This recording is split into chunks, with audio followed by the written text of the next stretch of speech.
What up, BooTube?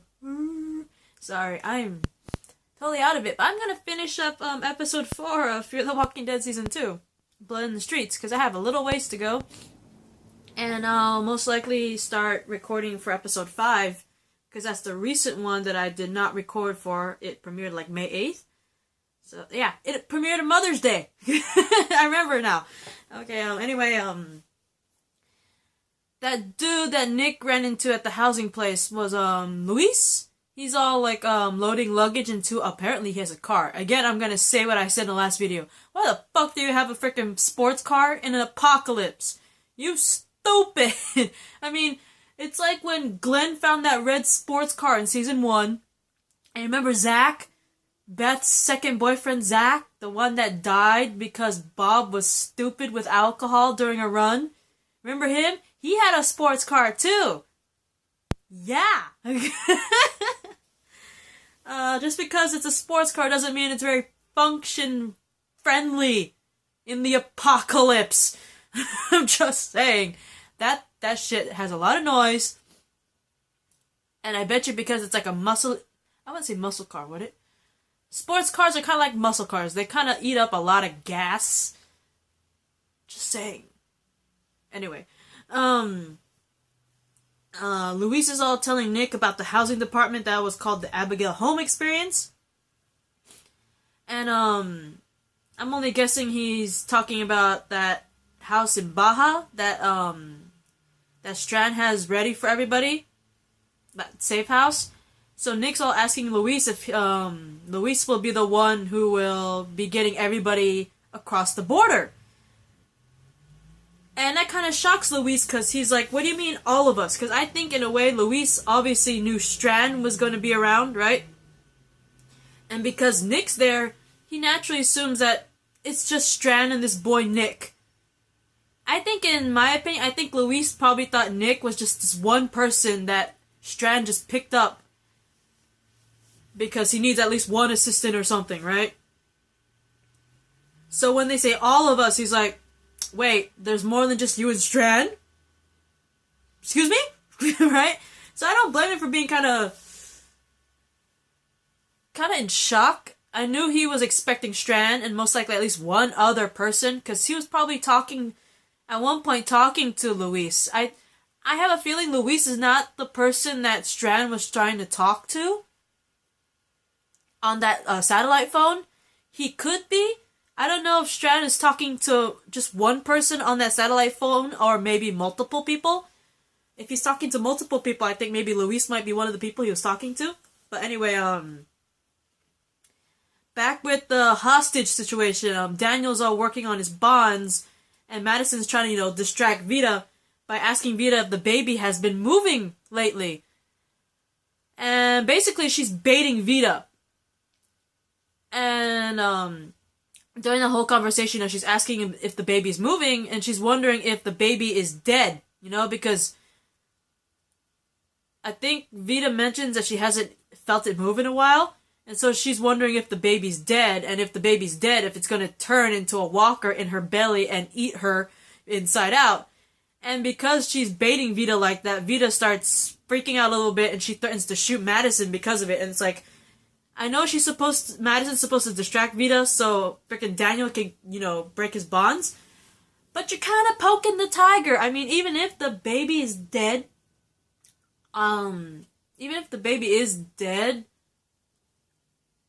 she's still a pregnant woman. You don't anger a pregnant woman. I'm just saying, apocalypse or not, you never, ever piss off a pregnant woman, especially pissing her off by saying, oh, your baby's dead, it's gonna eat you from inside out. Yeah, you don't do that. That's my stupid. What's my time right now? Oh, 4:27, okay. And, Rita and Travis, they return from the engine room. And, during the whole thing, Travis manages to hide a crowbar behind the seat cushion, I think right near Daniel, and proceeds to the wheelhouse to, get the boat working, right? And back to Nick and Luis, they're all driving down the beach, and Luis tells Nick that he only secured a passageway to Baja for only 2 people, which means he only secured it for himself and Strand. But Nick figures out that, Strand must have incorporated, his family and, of course, Ophelia and Daniel into his plans. And Luis kind of gets into the whole explanation of how he met Strand through Thomas Abigail. And he also says that, Luis also mentions that his mother worked for the Abigails. Meaning, that's probably how Luis knows Thomas Abigail. His mother, Luis's mother, worked for the Abigails, right? And so because of that, Luis and Thomas Abigail, they pretty much grew up together because of that. I kind of see that, like, have you seen in those movies and shows where you get, like, this rich family and, they have, like, maids or butlers, and it just so happens, like, some of these maids and butlers have their own kids that, end up living on the property because, sometimes the butlers and maids actually live on the property, too. And because, they're close to the rich family and all that stuff, and, their kids end up growing up together, despite their, wealthy versus poor thing going on. And, he mentions, my mother used to work for the Abigails, so me and Thomas, we grew up together, and, they're all staying at the Baja house right now. So that's the reason why they're all going there. We get another flashback of Strand and Tom, and they're apparently sunbathing, and apparently I heard that this house is actually the Baja house that, Strand was talking about. And, apparently Tom is trying to urge Strand to put off some work trip that Strand has to go to LA. But Strand says this business is way too important, and they actually have a moment where they're holding hands and stuff. I'm not against it. The whole, LBGT thing. I actually am pro LGBT and all that stuff, right? But I just found it really off, the fact that Strand was in any sort of relationship with anyone, male or female, because Strand doesn't look like he would be in a relationship. The way he talks, moves, and acts, he doesn't seem like someone who was in a relationship, ever, before or during this apocalypse. But whatever.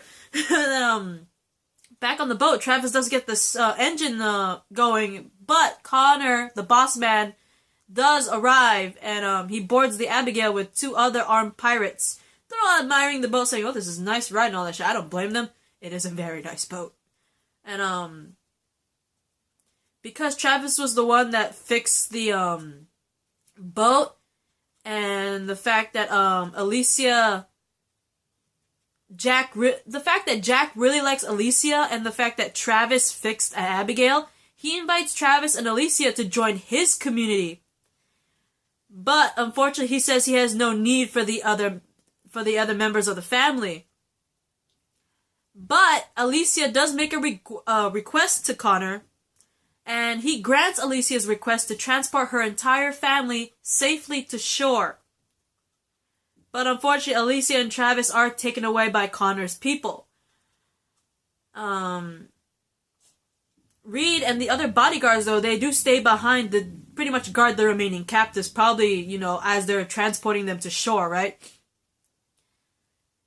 As Nick and Luis cruise toward the Abigail in the Zodiac, Nick looks through the binoculars and actually spots 2 people. He's like, those aren't our people. So he obviously saw the 2 armed pirates. And Luis actually has a gun, so he actually starts shooting at the pirates, and I heard that their names are Ben and Brenna or something like that, with a rifle. And during that whole thing, Madison manages to stab Reed with a crowbar. And, once they get on board, Madison actually tells Nick and Luis what happened to Strand. And Luis is all like, we're not going to the border without him. I originally only had ways to get to the border with just me and him. You guys weren't even a factor, so I'm not leaving without Strand. Which is understandable, because he was gonna cross the border with just Strand. So, anyway, another flashback that got me very interested was the fact that Thomas Abigail is still trying to dissuade Strand from going to LA because he has been hearing reports of an outbreak. So obviously this is just definitely the beginning moments of the apocalypse.